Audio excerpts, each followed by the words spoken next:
کابل کې د نړیوال قانون علمي سیمینار جوړ شو. دغه سیمینار کې پر اسلامي او لویدیځوال نړیوال نظم بحث او عمومي معلومات وړاندې شول.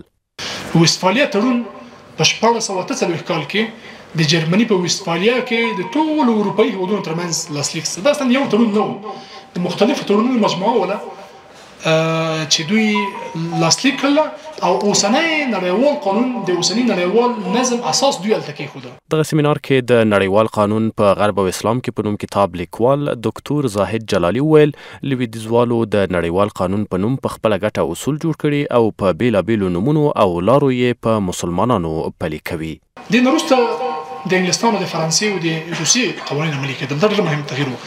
محاکم تغییر شول. مخکې قاضي به مسلمان قاضي و، دې نه وروسته د هغه د اروپایانو د حقوقي سیستمونو ځای دوی ونیو. همدغسې او په ټوله کې د شریعت په ځای غربي قوانینو ځای ونیو. بلخوا بیا د بهرنیو چارو وزارت لومړي سیاسي ریاست رئیس وایي د لویدیځ له لوري جوړ شوي نړیوال اصول د زوال پر لور روان دي او ان په خپله جوړونکي یې لا نه پلي کوي. دغه نړیوال قانون چې جوړ شوی و د دې د ګټو لپاره دا اوس څوکه دا د زوال په خوا باندې روان ده. تاسې د نړیوالو یا د نړیوالو زبرځواکونو معیارونه وګورئ. هغه د روسیې حمله هغه یرغل بولي، هغه په اوکراین باندې په اصطلاح خوابدي دي او په غزه کې بیا په اسرائیلو باندې د اسرائیلو سره کومک کوي، اسرائیلو باندې وسلې خرڅوي. د ښاغلي نور په خبره اسلامي نړۍ د دغه اصولو پر وړاندې فقه سیر برخه کې ګڼ کتابونه او قوانین لري.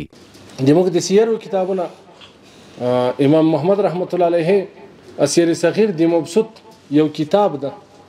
مبسوط په ډیرو کتابونو مشتمل ده. د هغه یو جز سیر صغیر د سبا جلا مستقلم چاپ شوی ده او همداسې بیا سیر کبیر چاپ شوی، سیر اوزاعي، دغه په سیرو باندې ډیر کتابونه دي.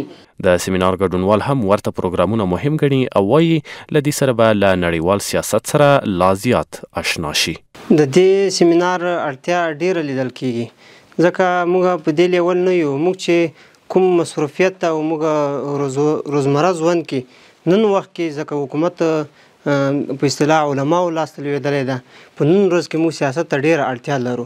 نه باید چې موږ جامد پاتې سو، یوازې په دیني علومو کې ننوځو ځکه موږ سیاست ته ډېره اړتیا لرو چې نړۍ سره موږ نن سبا ښکېل یو. د نړیوال قانون او اسلام په نوم دغه یو ورځنی سیمینار تېره ورځ چهارشنبه د کابل ریاض العلوم مدرسه کې جوړ شوی و چې لسګونه تنو ګډون پکې کړی و.